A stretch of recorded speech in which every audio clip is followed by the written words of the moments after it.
Salutations everybody, it is Matty here today. We're past the halfway point of 2025, and so I was thinking it's a good time to reflect. Let's look at some of the good times of 2025 so far. The main reason I wanted to do this video is I thought it was a great opportunity to spotlight some games I've been messing around with that I either haven't made videos on or I have made a video on, but it was just impressions and I really haven't updated since. So ladies and gentlemen, let's just dive into some really good stuff here in 2025. The best games so far, and I want to hear from you. What are your favorite games in 2025 so far? What games should I play? What games have I missed?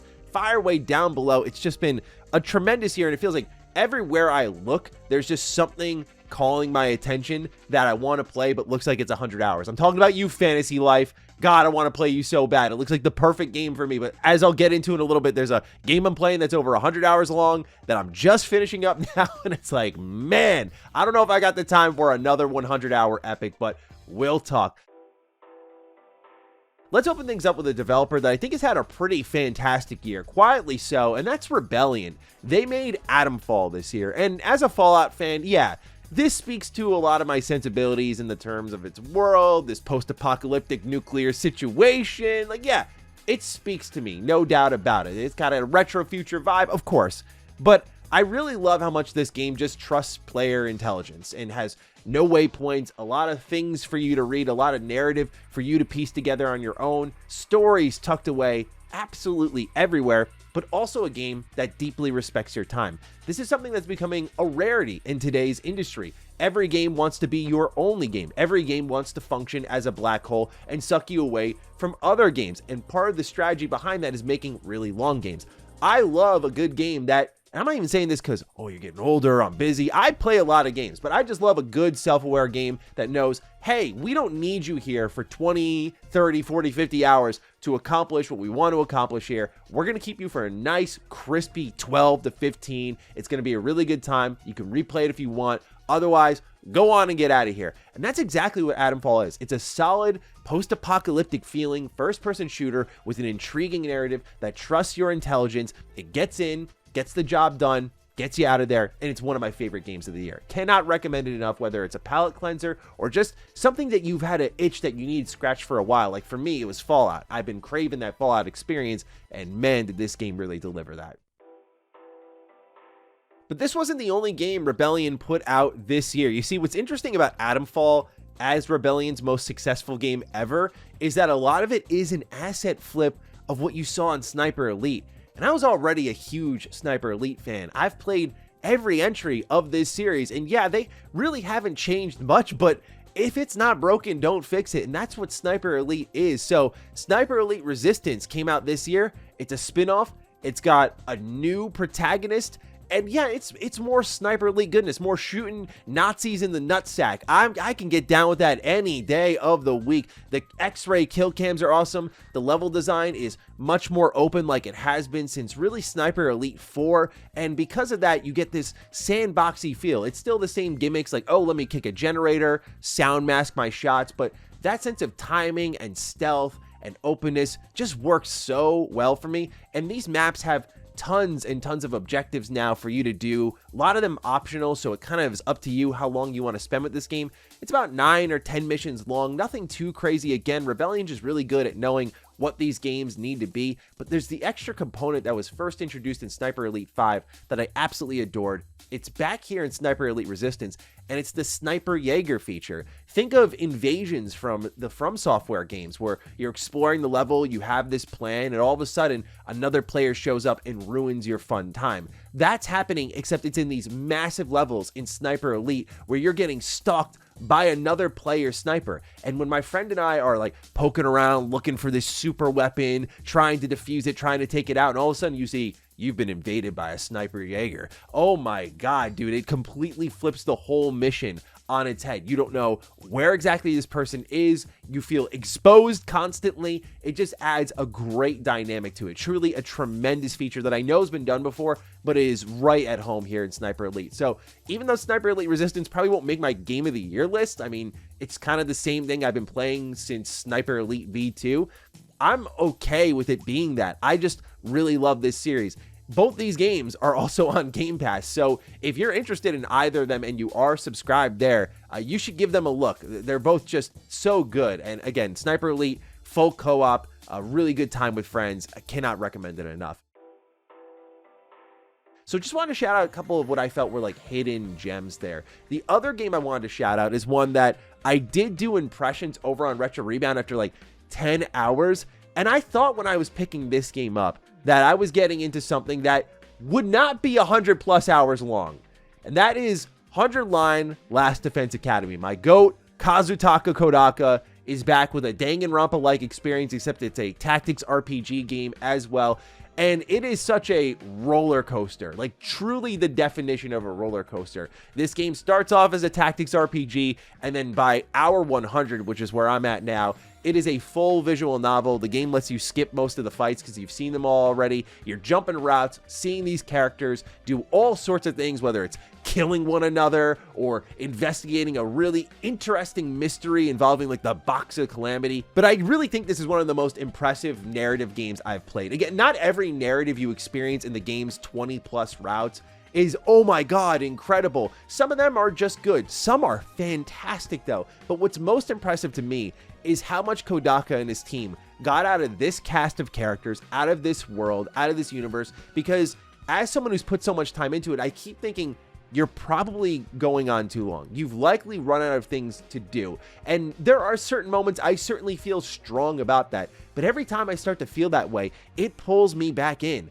I don't just put 100+ hours into anything, but as someone who loves the Danganronpa series with their heart and soul from 2014 to 2017, just a tremendous time for me, Mr. Matty, to be playing some Danganronpa. But after that, Kodaka goes off on his own. He starts off Tukio Games, and he ends up making a lot of games that just didn't vibe with me. World's End Club did not vibe with me. I thought Rain Code was an interesting game, but it felt like it was one step away from what Kodaka was already making in these kind of personalized murder mystery games where you care about these characters and then they get ripped away from you. Except in Rain Code, you were just investigating random people dying, so there was no personal investment, in my opinion. There were some creative murders, but not the emotionality I needed. So finally, we see 100 Line Last Defense Academy, and it's like back to basics. Fourth wall breaking writing, some of those ridiculous one-liners like wrestling characters referencing Edge and Christian breaking up, all the way to referencing their own material. Like, it's a absolutely wild video game, but it's one of my favorites of this year. No doubt it'll be in my top 10 by the time this year is all said and done. I just feel like it's a journey, and it's coming to a close very soon, but man, do I just enjoy what Kodaka brings to the table. This next one, I know a lot of people saw in the trailers and they went, hey, this looks cheap. This sucks. Just give us a AAA TMNT game. And I'm with you in the sense that I want a AAA TMNT game, but I also don't want the TMNT license to give up on its kind of arcadey roots. And so while I always envisioned TMNT's first dive into true turn-based combat to be more team-oriented, more about all four turtles, TMNT Tactical Takedown is a really good time. I gotta say, it's a quick 10-hour game. It's just about, what, $15 to $20. And as a Ninja Turtle fan who has played literally every Ninja Turtle game ever, I enjoy what this game brings to the table. It kind of reminds me of playing a board game. Every turtle plays a little bit differently. Like Michelangelo focuses more on speed and kind of swapping himself with certain spots on the board with other enemies. Raphael really is all about like going all in on attacks, using his rage, powering up. Donatello's all about setting traps and luring enemies into them. Like, they all have their own distinct feel, and the story is solid enough to pull you along across like 5 acts. But I thought overall this was a good time. Like, it's not gonna be your favorite game of the year, but I think for the Ninja Turtle license, I was there when it went through a really dark time, the Michael Bay films and the Out of the Shadows game from 2012 that I still kind of dig because it is the closest we ever got to an Arkham-style TMNT game, but it's so buggy and broken that it's just my TMNT fandom speaking when I say I really like the game. But it's all been tie-in games, and now we're seeing a real renaissance of great TMNT games. Hell, even the tie-in game Mutants Unleashed does have like full-on Persona social links, and it's not perfect, it's kind of flawed, but it's still interesting to see how far TMNT games are going. And so I hope we do get that AAA Last Ronin game, no doubt about it. It's my favorite comic ever, but I do enjoy me some Tactical Takedown. I actually ended up finishing Tainted Grail Fall of Avalon. It is a game that in its first act, I really, really loved. Its second act, I thought was pretty good, and its third act, I was just ready to be done with it. It is still a great game, but if it held to the strengths of the first act, I'd be really raving about it. Still, I think if you are an Elder Scrolls fan, you might be interested in this one. It is proudly called itself Indie Skyrim, and I think that's really accurate. For me, what really got me out of this game and not loving it as much was the third act fall off, particularly in combat balancing. I retweaked my character multiple times to try to find a way around these spongy enemies that seem to hit like a bus. It didn't feel that great, and I knew this was just a product of how this game was in early access, where Act 1 feels perfect. It's so good. But then you can feel things just loosen up as each act in the game progresses onward and it gets less and less polished. It's a lot like, I hate to say it, Baldur's Gate 3 when it first came out. Baldur's Gate 3 in its early access area, oh, they spent so much time tinkering in there. That's why it's a full game unto itself. But then you get to Act 2 and 3, again, launch state, and Baldur's Gate 3 starts to untangle a bit. By Act 3, it was really buggy for me. I was like, whoa, this is our game of the year. I mean, it was still my game of the year, but I was like, damn, man, this is some crazy shit here. So yeah, Tainted Grail Fall of Avalon isn't as good as Baldur's Gate 3, but it falls prey to, I think, its own development cycle. So it really starts out strong. I still ended up enjoying it enough to recommend it. Definitely one of my favorites of the year, but I wish I could be out here like championing it big time. Same thing kind of goes for Oblivion Remastered. Now it's got this new update. I'm excited to try it out. It's got the difficulty adjustments, crash fixes are there, performance fixes are there. This seems like the one myself and many others were really waiting for. But still, it's just amazing this game exists. Just as a huge BGS fan to finally see this company leaning into remasters, giving the fans what they want. That's all I ever really wanted. Like, yes, bring this back. I do want to pay for it. Happily so. And it appears that many others do. It's one of the best-selling games of the year. It's one of the best games of all time. And it looks better than ever. So I'm just really enjoying me some Oblivion Remastered again, finally. But I have to be honest, even though I ended up stopping my playthrough because of bugs and crashes, I will say that starting and re-experiencing, even though I just played the game again last year and the year before that, like I play this game constantly, restarting it in this sort of new coat of paint, I'll always remember that feeling of the stream, the shadow drop, diving straight in and playing for like 8 hours that day. Incredible. You know, I did the not smart business move and waited days to make my video about it, but I don't care, man. Like, it's just, I got a chance to experience BGS goodness for a couple of days on my own, and that was really cool.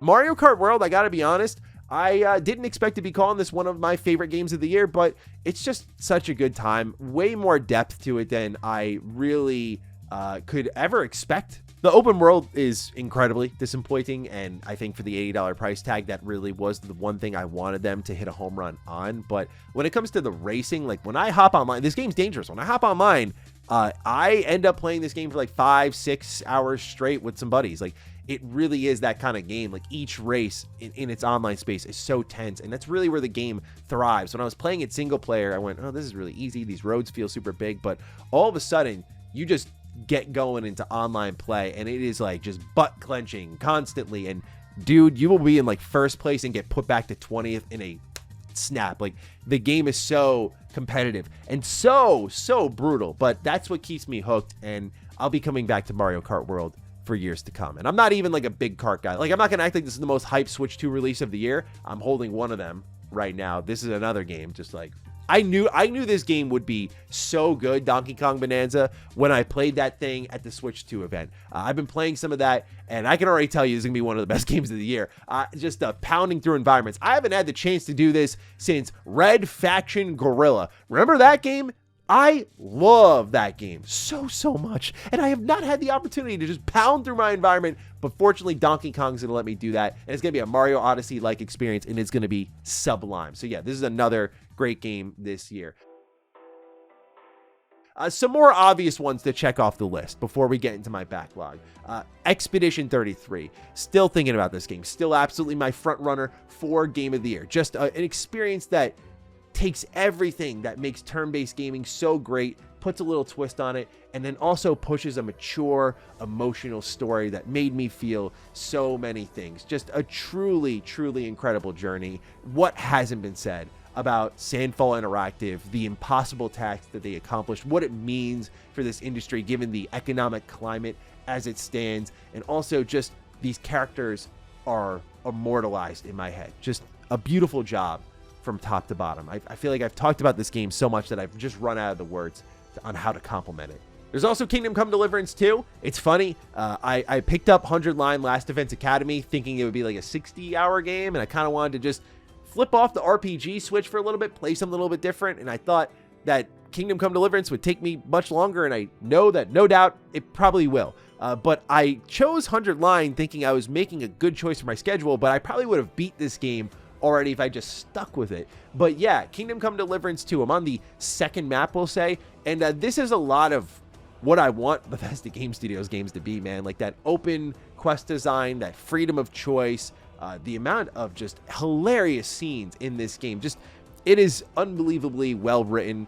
The combat is the one part of the game that I'm like not head over heels in love. Like, it's great, don't get me wrong, but it's kind of like how I feel about other combat systems in RPGs I really enjoy. Like, even down to my favorite of all time, Knights of the Republic. I'm kind of just indifferent to the combat. It's not really what I'm there for. It's for the characters and just experiencing them and what they bring to the world. And just, yes, that is certainly what Kingdom Come Deliverance 2 brings to the table. Death Stranding 2. I'm nearing the 10-hour mark on. I definitely paused a lot of games to get Last Defense Academy done, so I want to get back to this one, but as I'll get into my backlog, I played Death Stranding 1 here this year, did a full retrospective of it over on Retro Rebound, and ended up really liking it, but it's definitely a game that's front and back loaded. The middle part of that game doesn't feel as good as the rest of the experience, but it's still a really memorable game in my opinion.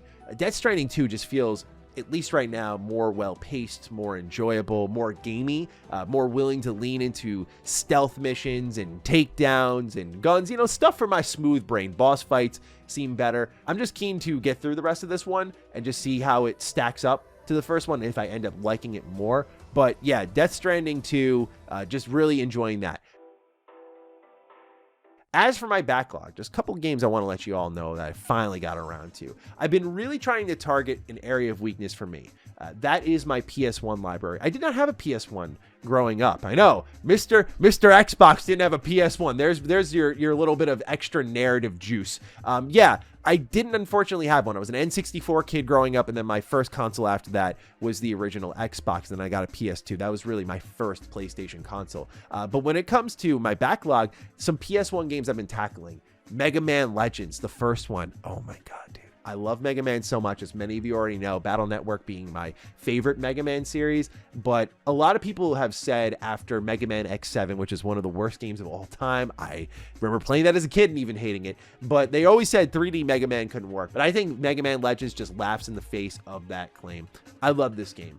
Its world, its story, its music, its atmosphere even. It's a weirdly atmospheric game. Just everything from like digging through tombs and vaults and caverns and finding treasure, all the way to unpacking this mysterious narrative of what's happening on Catalog's Island. There's a reason I talked about this game for like over 40 minutes on Retro Rebound. Like, there's an unbelievable amount of depth in an experience that goes about 9 hours. But perhaps shorter than that is another PS1 game that I finally checked off my list. Well, technically in my case, PS5, but look, I did my part. I got the clean box experience right here. I had to actually replace this CD case. It was busted when I got it. But Dino Crisis, yeah, like I hear so many people calling for a remaster, a remake of this game. And as I was playing through Last Defense Academy, I said I need like a weekend to just detox and just play something different and have the accomplishment of beating something. And from Saturday to Sunday, I went through Dino Crisis, beat it Definitely used a walkthrough for the pipe puzzles. Screw those things. But yeah, Dino Crisis is awesome. The timing you have to use when a dinosaur is about to jump at you, when you have to shoot them, felt really good. I felt it was really interesting to be constantly under threat from them, where you're typically wanting to run away. And if you do run away from them too much, then they'll jump through windows and surprise attack you. I was just really impressed with it. I get why people love it. But it's also just an unapologetically 90s game. I always reference the end card. No spoilers here, but the end card says, if depending on what grade you got, what I got was excellent. So it said, excellent, you got mad skills. And I remember just hearing mad skills a lot when I was a kid, and it just brought me back. It made me feel some type of way. Another game I got off my backlog. I love playing a Final Fantasy game a year at least, and this one had called my name for a while. I talked about it for an hour on Retro Rebound, and that was Final Fantasy X-2. This is a game that I gotta say, I have mixed feelings on. I don't dislike it as much as many people do. It's definitely like a problematic game, in my opinion. It represents a lot of Final Fantasy getting away from what I think makes it special. The tone switch is widely debated among the Final Fantasy community. I mean, again, there's a reason I talk for an hour about this game, because there is so much social commentary to get into just about what people think about it before I even got into my own thoughts. But I thought that the whole job system, the dress sphere system, was really cool. I thought a fully female-led Final Fantasy game was really important. I thought that was really good. But also, I just thought that the music, the vibe of the game, like there's something a little bit undeniable about it all. Some of the writing, though, it's just not even some. Most of the writing, just compared to 10, which I don't even celebrate 10 nearly as hard as others do. Like Final Fantasy 9 is my favorite, but 10 is just so much better in the writing department than 10-2 by a country mile. But I also understand and recognize, like, I hold the non-traditional Final Fantasy opinions. Like, I don't hate 13 in its trilogy. In fact, I love it. Yeah, how about that? So 10-2, cleaned that one up this year. Had a really good time with it. Didn't play the international version, though. Played the PS2 version because I was told the international version of Final Fantasy X with its HD remaster was not the place to play, so I thought that'd be the case for 10-2. Turns out that was a mistake. But nonetheless, just some games I've been playing this year. It's been a really fun time. In an ideal world, I'm just knocking out my backlog and these current games at the same time, but some of these games coming out are just so long. It's like impossible to keep up with. So it's killing me out here. I'm doing my best, but these are some things I've been really digging this year, and I'd love to hear your thoughts down below. What are some games you're enjoying in 2025? Fire away. Other than that, take excellent care of yourselves, and I will see you in the next video. Stay sexy, stay active. I love you all. Peace.